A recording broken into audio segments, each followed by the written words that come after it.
Hey, howdy everyone, and welcome back to our new segment in my Era's Era, where yours truly will be conducting a literary analysis of a Taylor Swift song in the lens of a Star Wars character or characters. We are going in backwards album order, so we're starting with her latest album, Midnights. We're currently on track 16, Paris, from the 3am edition. Paris is a beautifully poetic song about being so in love with someone that being in their presence physically transforms them to a different place, to Paris. Paris is the city of love, as I learned from the Phineas and Ferb episode where they fly around the world.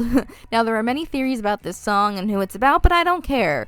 I see each of Taylor's songs as a specific event, a moment in time where she creates a character, maybe of herself, maybe of another person, and interprets the situation and the emotions of it through them. I've talked about her using her music as a diary, and I think that really holds true with Midnights. I also know that since I've last made one of these, that Taylor is confirmed to be dating Matty Healy of the 1975, or at least to be in some kind of relationship with him, and I'm going to say my part now so I don't have to do it later. Whoever Taylor dates is not my business. How many people she wants to date, not my business. But Matty Healy is a problem. He has literally raised a Nazi salute in a concert, has spoken badly against Jews and Muslims, and was mocking people of other ethnicities such as Ice Spice, which literally makes me sick. Okay? I think he's a terrible person, and for him to say it was all a character is the best example of white privilege that I have ever heard in my life. I really disagree with the idea of him, and I am truly questioning why Taylor would dirty her image with him. I mean that in the Lover era, she made such an effort to assert that she's a liberal, leftist person that supports LGBT people, that supports any people, and does not tolerate heinous behavior like the behaviors that Matty Healy has expressed in the past. I've seen a lot of videos on TikTok about her activism and how this is predictable, but at the same time it is disappointing. Her fan base is not just white middle-aged women, and I can understand how upsetting this is for fans that aren't white cis people. It's disheartening, and I will, unless absolutely necessary, be discussing Taylor's art and only her art. I truly am not comfortable supporting anyone who's supporting someone, who they blah blah. I'm truly not comfortable supporting someone who said that they were one thing, a liberal activist and ally, and then turns around to support the opposite of those ideas. She can believe what she wants, but if she wasn't a liberal leftist ally, then she really shouldn't have convinced everyone that she was. I, along with a lot of the internet, can't help but feel deceived to a certain extent. I am a white woman, although I am half Hispanic, and I am on the LGBT spectrum, A lot of Matty Healy's actions were used to further that anti-Semitic mindset that was spread by Kanye West, and I simply cannot support that, nor do I understand why Taylor supports that, or why other Swift talkers can ignore what he has done. It is the biggest show of white privilege that I have seen since joining the Swiftie community on TikTok. If you are of the opinion that those are just opinions and aren't hurting anyone, then I beg the question, why have hate crimes increased in the last year? Why, have you ever looked up the stats? While white supremacy and Aryan ideologies, not to mention neo-Nazi sentiment, is at an all-time high because people with massive platforms like Kanye West, who was problematic before this, and Matty Healy, who was mocking him, are spreading that ideology. Actions speak louder than words. Whether they are playing a character or not is irrelevant because their audience is impressionable, and if the wrong person gets such a sentiment in their head, they could end up spreading harmful ideas or committing violent acts against innocent people, because Jewish people are innocent. The vast majority of Muslims are innocent. Are there individuals who are not and do act out of religiously fueled hatred? Of course there are. Hatred towards extremist groups that commit acts of terrorism and stereotyping followers of specific religions for being violent is something else entirely. To that, I would say that historically, Christians and those following any such sects of Christianity have committed more religiously fueled terror acts than any other religion in the world. Thousands upon thousands of people died during the Crusades. It was Christianity that fueled exploration into the New World and mass killing and enslaving of Native Americans and African peoples.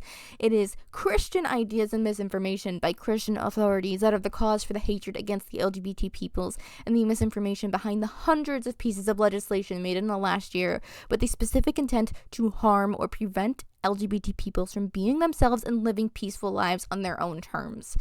It is that same sentiment that enables American men to take fundamental human rights away from women who simply wish to live their lives. It is awfully hypocritical to say that Christians are and have always been for peace and security when historically that has never been the case. Back to this show, though. I am going to continue with the idea that I had last week, where instead of interspersing my ideas about Star Wars as we go, which made me kind of lose focus, I will have a whole section at the end for reinterpreting the song based purely on the lyrics of the song and the connections I have made in the first part. This week, to go along with Paris, we are covering the healthiest relationship in Star Wars, Kanan Jarrus, Jedi Knight, and Genreal Hera Syndulla. Now, without further ado, let's get into the music, which is why we are all here. Here is verse 1. Your ex-friend's sister met someone at a club and he kissed her. Turns out it was that guy you hooked up with ages ago, some wannabe Z-lister. And all the outfits were terrible. 2003 unbearable. Did you see the photos? No, I didn't, but thanks though. So, where do we start?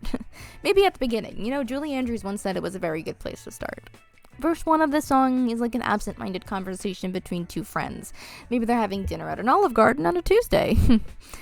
One friend is going on a rant about this guy that you hooked up with ages ago, right? And how he kissed the speaker's ex-friend's sister. This is a total tea dump, like on a Saturday night when you finally get to catch up with your best friends after a long week of work and just trauma dump on them everything that comes to the front of your mind. The speaker in this song seems distracted, which insinuates two things to me. Firstly, they are thinking about their significant other and are so in love with them they can't even focus on their best friend talking to them, which is novel. It's that fairy tale type of distraction, which I think comes with a price, which brings me to point 2. Either this relationship is very early days, or it's borderline unhealthy to be that taken by your partner when you start neglecting those around you to spend more time with them. Whether that is happening in the song, I can't tell from verse 1, but it is something to keep in the back of our minds. Some relationships can grow toxic when you're compelled to spend too much time with your partner. Even those in healthy relationships need breaks from each other, romantic or otherwise. That's just something to think about, okay? I think that there's an interesting comparison between being made with the language wannabe Z-lister and 2003 unbearable, which contrasts with the general theme of the song.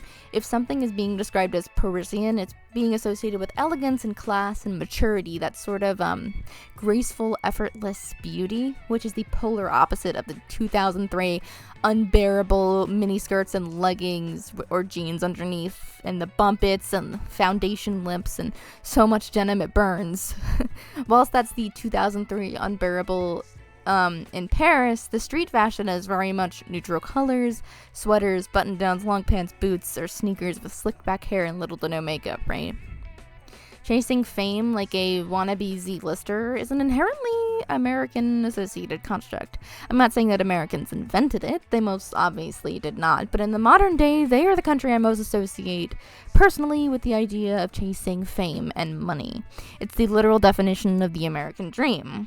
That dream is rarely true, though, as the majority of American families actually live underneath the poverty line. The Gilded Age may be over, but America is a gilded country. From the outside, it's glimmering and golden, raking in so much wealth that we can start a war with the drop of a hairpin. Whilst underneath, average people don't have enough money to move out of their parents' home because they work minimum wage or less, and the major rivers are being polluted by corporations which are treated with more respect and more rights than humans that run them. Anyways, let's end that there. A pre-chorus, anyone? I'm so in love that I might stop breathing, drew a map on your bedroom ceiling. No, I didn't see the news, 'cause we were somewhere else. Stumbled down pretend alleyways, cheap wine, make-believe it's champagne. I was taken by the view. Okay, let's get right into this, friends. I'm making episodes en masse, and I have a lot of shit to do. So line 1, I'm so in love that I might stop breathing, makes me think that this relationship might still be fresh and new, like a shiny new toy, which is why this person is so physically affected by them, like I was speculating in verse 1. It's almost like this person is an enigma, a glitch, per se, and literally and figuratively takes their breath away, which is a romantic sentiment. Taylor Swift does tend to insinuate that she is a hopeless romantic to a certain extent, and I can relate to that. You know, Pedro Pascal certainly takes my breath away. Line 2, drew a map on your bedroom ceiling. Similar imagery to what we see unfolding in the beginning of Lavender Haze, with the lines staring at the ceiling with you. Oh, you don't ever say too much. To me, this seems to insinuate that the speaker's imagination is taking precedence to them over the reality, and that their partner isn't voicing their true thoughts, almost like the speaker has been lured by themselves or their partner into this false sense of security, thinking that they're so in love that their imagination and infatuation can transport them across the world with the one that they love. It doesn't say explicitly that the partner at this point is drawing the map on the ceiling with them. More like seems to me that the speaker is imagining it all on their own, wrapped up in the love they're feeling and distancing themselves from the reality they might truly be facing, where they maybe aren't allowed or able to voice their affections for their partner. More on that in verse 2, though. Sorry, very unprofessional of me to keep my ringer on for this. We can tell the speaker is kind of in this imaginative state, since they follow it up by saying, "No, I didn't see the news because we were somewhere else," which is the first time we hear the word "we" in the song. It's almost like the two lovers are using each other as a coping mechanism to block out the painful parts of existence instead of reasoning through it. It doesn't sound super healthy, but I would be lying if I said I didn't black out the news. I, however, have clinical depression and don't want to get triggered. It's also like this line feels very communicative, like they're still in that conversation with their friend, or maybe this is their internal dialogue speaking over that conversation. I like the idea of it being the speaker's friend, though, as they're like gushing over their partner and feeling this love almost like it was a glitch. Perhaps, but maybe not. Now, stumble down pretend alleyways, cheap wine, make believe it's champagne adds onto that sentiment of blocking out the world, almost like Paris itself is some kind of fantastical place, like a fantasy land where the troubles that plague you on a daily basis don't exist, which is what the American media would like us to believe. For some reason, these lines make me think of Maroon and your roommate's cheap-ass screw-top rosé. That's how, like maybe they didn't even need the alcohol and were drunk enough off their partner, like the newness of their relationship. Champagne itself is associated with celebration. Maybe like the lovers are celebrating their new relationship in the city of love that they've made in their heads. Finally, we have the line, "I was taken by the view," which could be in reference to the skyline of Paris, which is beautiful from the pictures and the art that I've seen of it, or maybe could just be their partner. You know that cliche romance novel / movie thing where the couple is like watching the sunset and one partner is looking to the sky and remarks on its beauty, and then the other partner comments back but is staring at them instead? That's the vibe I got from this. Like, even the Paris skyline doesn't matter when they're together, because the view of their lover is more fulfilling than any sunset or tower or flower. It's sweet and romantic and gushy, and I love it. It's time for the chorus, friends, which will be rather short this week. Like we were in Paris. Like we were somewhere else. Like we were in Paris. We were somewhere else. I promised short and sweet, so here it is. I think the idea of using Paris and somewhere else as fantastical opposites of their normal is interesting. Like, what is going on in the speaker's mind and in their world that makes them want something so supposedly different from what they're experiencing? Like, what makes Paris different besides being the city of love? Is it the architecture, the food, or is it simply because it's far away and no one there knows them? That they might get peace and quiet with their lover, that they cannot get at home due to work or whatever personal events might take up their time. The question is, do they want the real Paris, or do they want the fantasy version of Paris from the movies and the TV that we're used to? It's time for verse 2. Privacy sign on the door and on my page and on the whole world. Romance is not dead if you keep it just yours. Levitate above all the messes made. Sit quiet by my side in the shade, and not the kind that's thrown. I mean the kind under where a tree has grown. I think verse 2 is so complex and interesting, so be warned we might be here a while. Let's start with privacy sign on the door and on my page and on the whole world. When does one put a privacy sign on the door? At a hotel, one would metaphorically be staying in if they went to Paris in their imagination with their lover. This insinuates to me that the speaker doesn't feel any sense of privacy in their normal life, like they're on display for the world to see and have no sense of privacy or security, which is why they would want their new relationship. In this hypothetical world in their head, though, there is a privacy sign on the door and on their page and on the whole world. Is their page their social media? Could it be in reference to like newspaper pages, which Taylor Swift has been on the cover of many? Like if there was privacy on those pages that the situation, like if there was privacy on those pages that the situation from the Lucky One occurred. Oh my God. Okay, the lucky one from Red. Line, your secrets gets flashed on the news front page, right?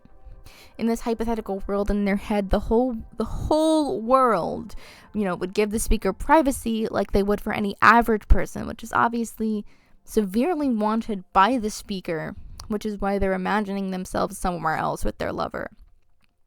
Those lines are followed up by the phrase, "Romance is not dead if you keep it just yours," which insinuates the justification that people give the speaker for not giving them privacy, like their love life and their lover's identities are just a spectacle for the public to see and not, something special and sacred to be protected like the speaker wants it to be.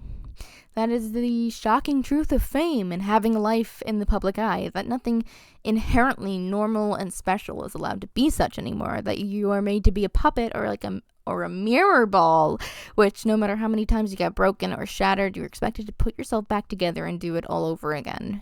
It's like you aren't even human. It is borderline unfair how those in the public eye are expected to follow such guidelines when they are humans themselves. It's almost like they aren't allowed to make mistakes or fail, since they're only there to be looked at or laughed at or listened to.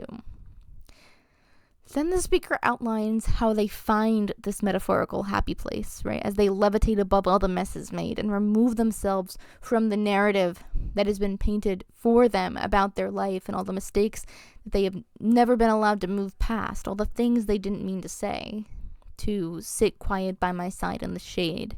The speaker knows that their lover knows their position and that people who don't like them will try to get under their skin, as we find out in Lavender Haze. You know the lines, "I find it dizzying, they're bringing up my history, but you weren't even listening." Now, the reason why the lover wasn't listening could dramatically change the trajectory of the song and the similar ones on the album, but maybe we should save that for the Lavender Haze episode.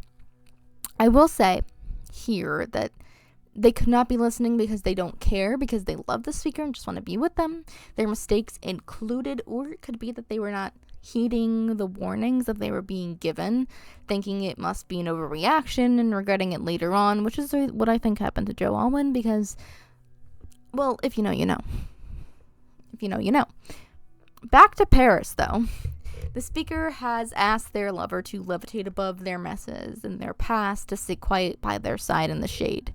They do, however, specify the type of shade they wish to sit under in their fantasy world, and not the kind that's thrown, I mean the kind under where a tree has grown. They aren't saying, "Don't sit with me under the shade," they're saying, "Don't sit with me under the shade and the hate that's being spewed at me, but under the shade of a tree in the natural world like they dreamed of in the lakes," which will protect them, from the heat and the hatred of reality. Trees symbolize rebirth and protection and eternity, since they can live for hundreds of years. The tree will stand firm and allow their love to grow and blossom in its own right for however long it is to last. It's a rather romantic construct. So I'm not going over the pre-chorus and the chorus again, because on their repetition they're the same lyrically, so it's actually time for my favorite part of the song. Friends, it's time for the bridge. I want to brainwash you into loving me forever. I want to transport you to somewhere the culture's clever. Confess my truth in swooping, sloping, cursive letters. Let the only flashing lights be the tower at midnight in my mind. So the first two lines of the bridge are kind of sus, not gonna lie. I want to brainwash you into loving me forever seems kind of like a strange thing to say, but I do understand why the speaker would say such a thing in the context we've already discussed. If their lover would love them forever, then the rumors wouldn't matter, and their history wouldn't matter, their mistakes wouldn't matter, because they would have their partner and they would be happy. It's not necessarily that the speaker wants to brainwash their lover, but rather that they want this feeling to last forever, and that they want to feel this love and this connection forever. I want to transport you to somewhere the culture's clever is the idea we've been discussing all along, of the speaker wanting to take their lover and go somewhere far away where they could feel that love for themselves and not have their secrets being spread for all to see. They want privacy and peace of mind with the person that they love the most, and they can't get that in the life they're living at the moment. Their solution is to make a world in their head, painting pretend maps on their ceiling at midnight when they both can't sleep, and pretend they're somewhere else entirely so they can enjoy their time together without the anxiety or having their privacy violated like it usually is. Maybe they also want to transport their partner to where the culture is clever, since they're fed up with their own culture and how their people, feel free to violate them and their relationships of anyone who makes enough money to be considered a celebrity. Yes, there are paparazzi in Paris, but how many of them are leaking addresses on the internet so people can stalk their favorite celebrities on their own private property? I've never heard of a situation like that coming out of France. The only bad paparazzi situation I can think of in France is Princess Diana's death, but I think we all know that was set up at this point because Charles wanted to be with his side piece, now wife, and queen consort. Now we have Confess My Truth in swooping, sloping, cursive letters, which I think is beautiful and reminds me of the Lover music video, which does take place in Paris, and Lover itself is written in cursive in the background, and of course on the album cover itself. It's almost like they wrote them a love letter in their mind and left it for them to read so they could both go to their happy places, their Paris, when they're apart as well as when they're together. The truth may be their feelings, but it may also be their frustrations with the life they're living and how they might never be able to feel the purity of their connection with their partner because they're afraid it'll be spoiled by their lack of privacy. Maybe their truth is that they're afraid that their lover will leave them and become swayed by the rumors and speculations surrounding them in their life and will be alone in their Paris. Next, let the only flashing lights be the tower at midnight in my mind. It's a nice visualization of what the speaker is seeing. There might be lights flashing past their windows as cars speed past on the highway. Cameras might always be flashing as they pass by, trying to catch a glimpse, but they can block them all out for just a while. They can turn those flashing lights into the lights of the Eiffel Tower at midnight that they can only go to in their mind with the person that they love, knowing that they can't go to the real one and risk their privacy being exposed, but finding peace of mind and clarity in the fact that they can make their own Paris, their own fantasy, in the safety of their home. That even if they will never get to do what all stereotypical couples get to do in the city of love, that they can still feel those feelings on their own terms, on their own time, and have it be entirely theirs and theirs alone, even if it is in their own minds, right? We drew a map on your bedroom ceiling.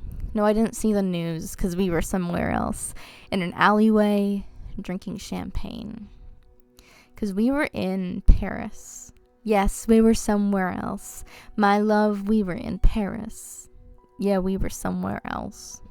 The reason all of this is reiterated is because they can still feel that love, that pure adoration that all those couples might feel in Paris with their lover from staring at the ceiling with them when they can't sleep and pretending to be in an alleyway, drinking wine that might be champagne and not looking at their phones, not turning on the news, finding themselves somewhere else entirely because of the love they feel for each other. They don't need anything special when they have each other, which reminds me of King of My Heart and the line, say you fancy me, not fancy stuff, all at once, this is enough. It's a beautiful sentiment that even though those things would be nice and we can, those things, they're unnecessary to strengthen that connection that they already possess. Those fancy things, those fancy trips, they mean nothing if there's no real connection between lovers. If the love is superficial, going to the city of love would do nothing but prove that it isn't real or true. The couple in this song have the true connection already, to our knowledge, and therefore have no need for the showy situations and gifts and trips and champagne when they can make their own fantasy for themselves. In their mind, they were in Paris and nothing else mattered at that moment.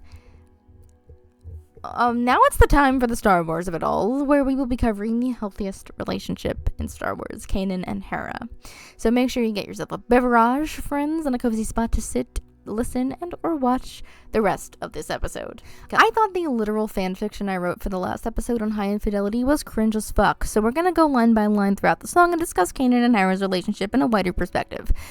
For a long time, all Kanan and Hera had were each other. They met when they were teenagers. Hera had run away from home with dreams of becoming a pilot, and Kanan was on the run from the Empire, a Jedi Padawan trying to escape the effects of Order 66 and the subsequent purges. We get to see both of them at the beginning of their journeys in Season 1 of The Bad Batch. They then bought their ship and started traveling the galaxy, trying to help those oppressed by the Empire, fighting back in whatever ways they can. They slowly amassed their own family, finding Zeb and Sabine pretty early on and having the murderous Chopper already.